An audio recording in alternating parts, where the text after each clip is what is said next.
4반 친구들 안녕하세요. 요거는 선생님 미니어처입니다.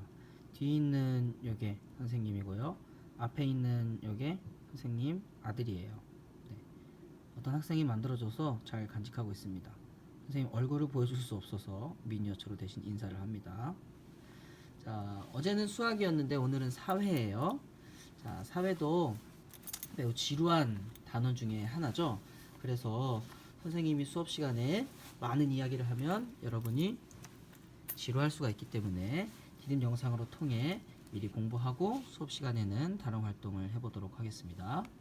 자, 사회 시간에 우리도 처음에 수학과 마찬가지로 이것저것 찾기 놀이를 하면서 전체적으로 교과서를 한번 봤고요. 사회 차례를 보면 총 3단어로 되어 있습니다. 첫 번째 단어는 조선사회의 새로운 움직임이라는 단원이에요. 그래서 여러분이 배웠던 임진왜란과 병자호란 그 이후의 조선의 모습에 대해 나와 있고요.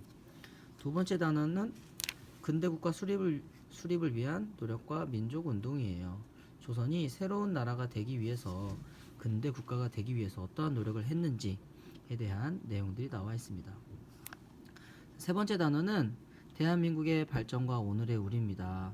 조선을 넘고 일제강점기를 지나서 광복 이후에 지금의 우리 대한민국이 어떻게 세워졌고 어떻게 발전해 왔고 앞으로는 어떻게 나아가야 할지 이런 것들에 대해 공부하는 단원이 되겠습니다.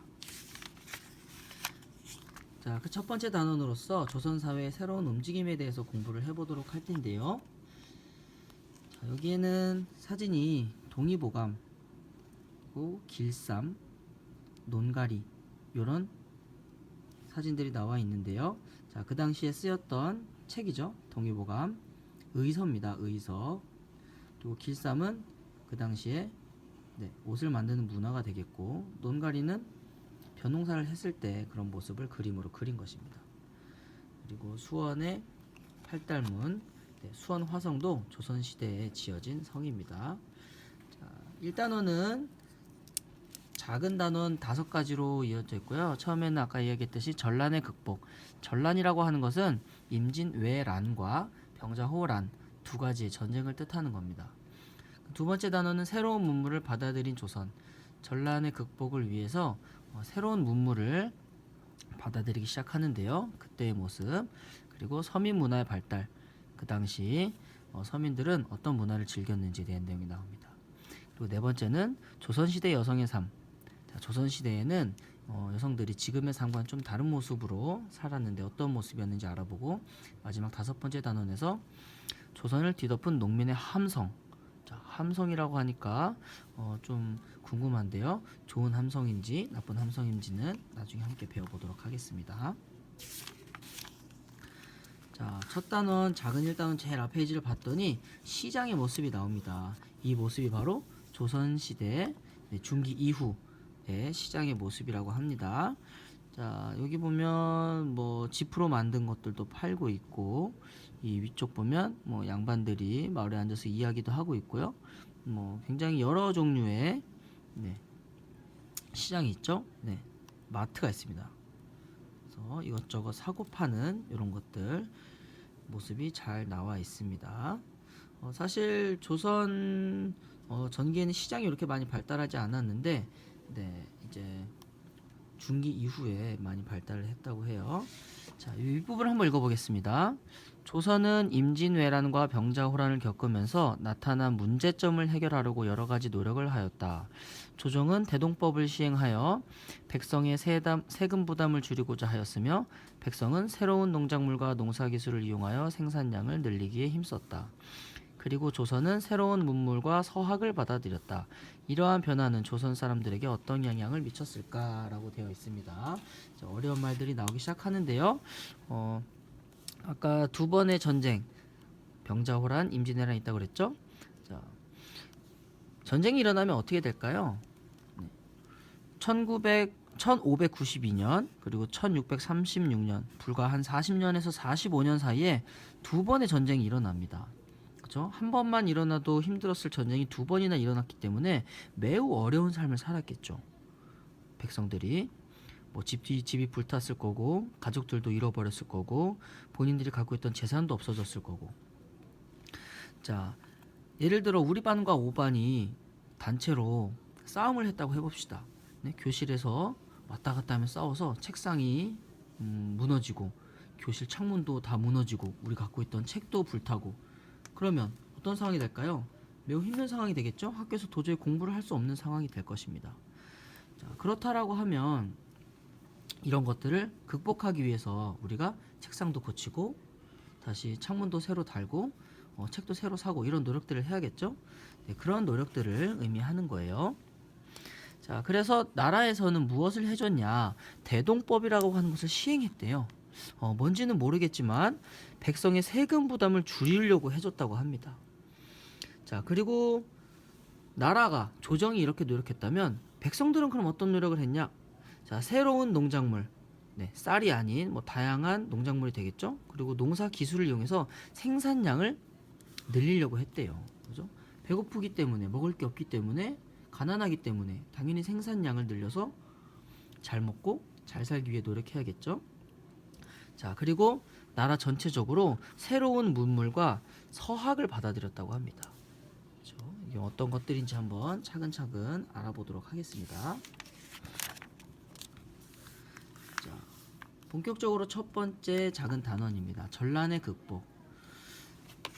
자, 한번 읽어보면 조선은 임진왜란과 병자호란이라는 두 차례의 전란을 겪으면서 큰 피해를 입었대요. 그렇죠?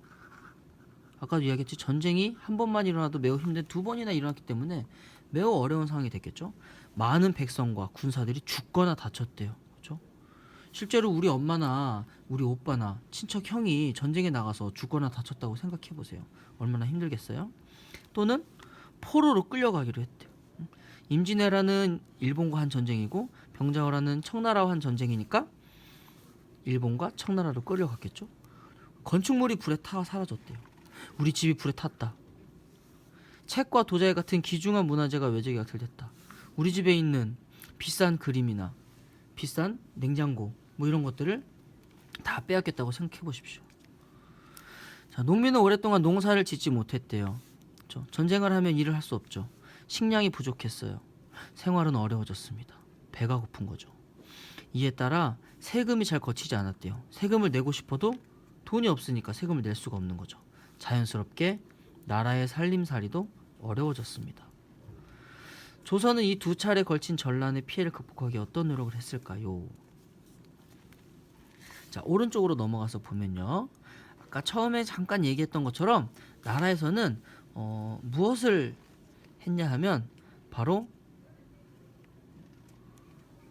농민들이 쌀을 많이 만들 수 있게 하는 방법을 많이 연구했습니다. 그래서 어떤 것들을 했냐 하면, 자, 황폐해진 땅을 다시 일구었대요. 전쟁으로 망가진 땅을 다시 농토로 만들고, 농사를 지려면 물이 필요하죠. 저수지나 보도 만들었답니다. 보가 뭐냐? 보는 바로 논농사에 필요한 물을 담아두려고 쌓은 둑이래요. 저수지와 비슷한 거라고 생각하면 되겠죠. 그리고 모내기법이라고 하는 농사법을 개발했고, 또 농사에 필요한 시설이 늘어나고 모내기법이 보고되자 적은 노동력으로 넓은 땅을 경작할 수 있게 되어 부유한 농민이 나타나게 됐답니다. 이런 노력들 때문에 결국은 점차 생산량이 늘어나고 백성들이 안정을 찾을 수 있었던 거죠. 자, 그리고 조금 더 시간이 지나면 쌀만 많이 만드는 게 아니라 인삼, 담배, 채소와 같은 비싼 작물들을 많이 길러서 돈을 많이 벌기도 했대요. 밑에 보면 장에, 시장이죠. 내다 팔아서 많은 이익을 얻는 사람들이 생기기도 했답니다. 그래서 전국 곳곳에 장시가 늘어나고, 뭐 5일장, 3일장 이런 시장입니다. 그리고 장을 돌아다니며 물건을 사고 파는 사람들도 많이 생겨났다. 그렇죠? 시장이 많아지면 당연히 물건 파는 사람들도 많아지겠죠. 시장에 가서 물건을 팔아서 돈을 벌기 위해서. 자, 그 당시 모습입니다. 이렇게 보부상이라고 하는 건데요. 시장이 지금처럼 마트나 슈퍼나 이렇게 정해져 있지 않고 이곳 저곳에서 열리기 때문에 이렇게 보따리를 싸서 오늘은 여기서 장사를 하고, 내일은 여기서 장사하고, 다음은 또 여기서 장사하고, 여기 여기 돌아가면서 장사를 하는 그런 사람들이 늘어난 거죠. 아까 모내기법이라고 하고 설명을 안 했는데요. 밑에 있는 그림을 보면 모내기라고 하는 것이 있습니다. 원래 이전에 논농사는 어떻게 지었냐면 그냥 여러분들 벽시 있죠. 네? 벽시를 까면 쌀이 나오는데 그 벽시를 바로 논에 뿌려서 그냥 벼로 자라도록 만들었습니다. 근데 벽시는 사람으로 생각하면 아직 아기잖아요.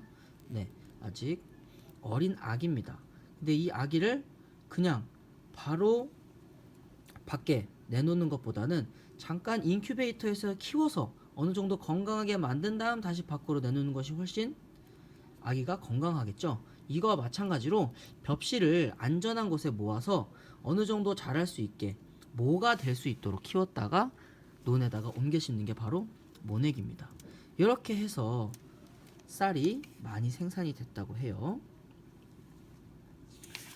자, 이렇게 해서 쌀 생산량이 늘어났고 또 어떻게 했냐?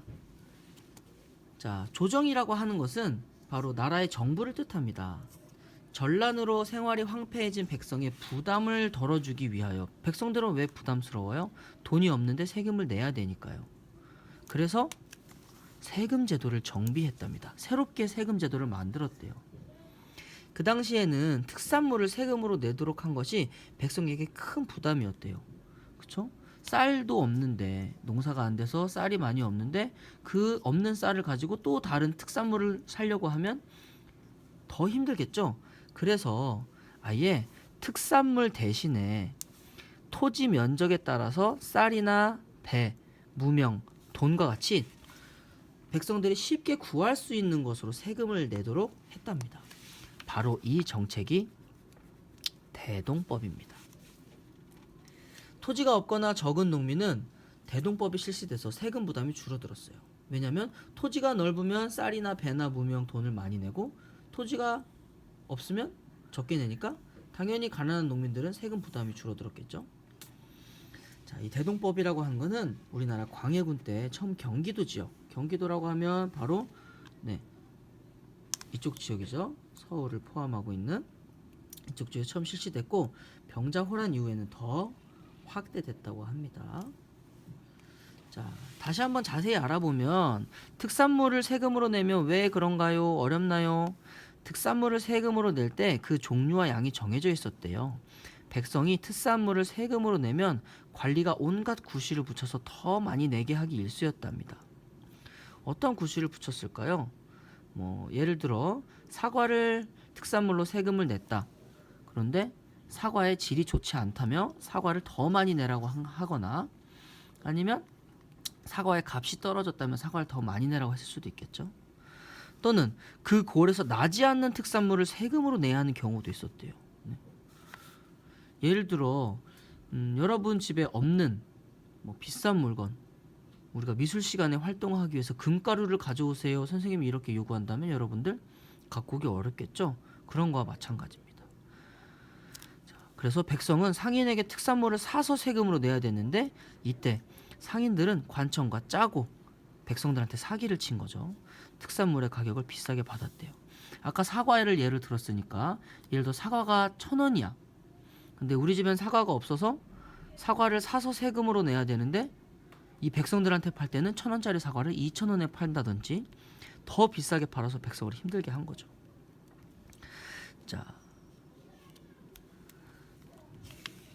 그 대동법을 시행함으로 인해서 백성들의 삶이 편해졌다고 했는데요. 그것을 기념하기 위한 기념비도 이렇게 있다고 합니다. 자, 그래서 오늘은 두 번의 전쟁 이후에 어떤 어려움이 있었고 그리고 백성들과 나라는 어떤 노력을 했는지에 대해서 알아봤습니다.